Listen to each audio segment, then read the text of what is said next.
Ang saging, hindi ka nakakuha kanina. Assalamualaikum. So, we purchased a new Kailangan manual stethoscope, okay? Manual BP apparatus. BP apparatus. Stethoscope inside. Oh yes, but this one, all Okay. of this we are calling manual blood pressure na apparatus. Nandyan na yung sphygmomanometer, akani, tawag ni sphygmo. So that's manual.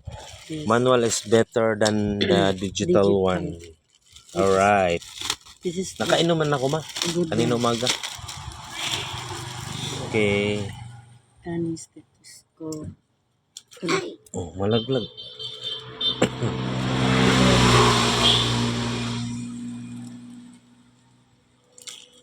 So, unboxing po ito.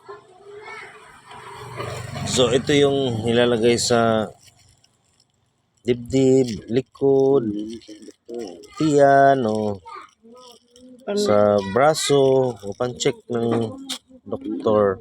So, aside from that, meron din ditong, of course, yung manual. Ayan. So, ano ba to? I miss your best day. Okay. So, the model or the brand is Blue Cross. What's inside? What's inside? Okay. So the ranges, the blood pressure chart ranges, okay? So this one, we can see here the systolic and the diastolic. Okay. So aside from that, there's another one, warranty card. 1 year. No more. So sphygmo, this is sphygmo, and this is stethoscope. And also here there's this is the instruction. Ayun ang pinagbilang nito.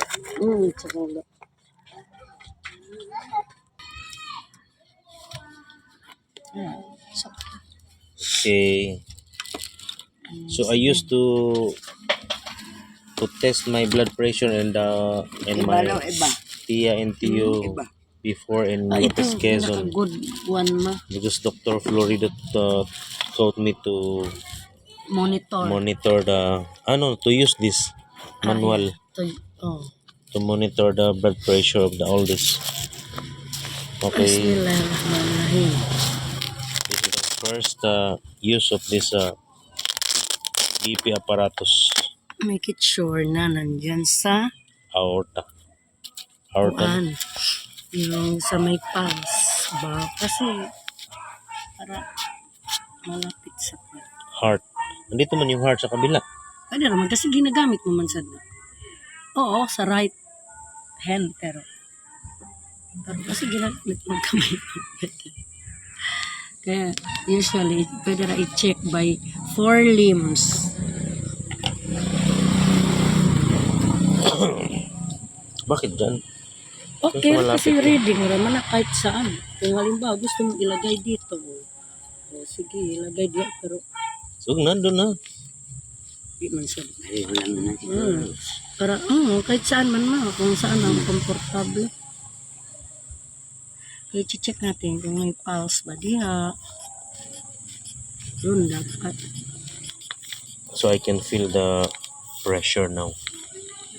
The pressure around 180.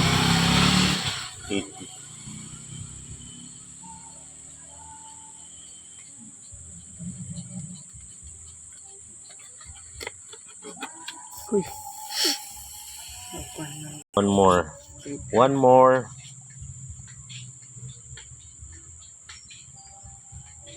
150/90. Baka 130. Ang thick niya. Okay, my blood pressure today is 150/90. Thank you. Thank you for watching. Nag-live.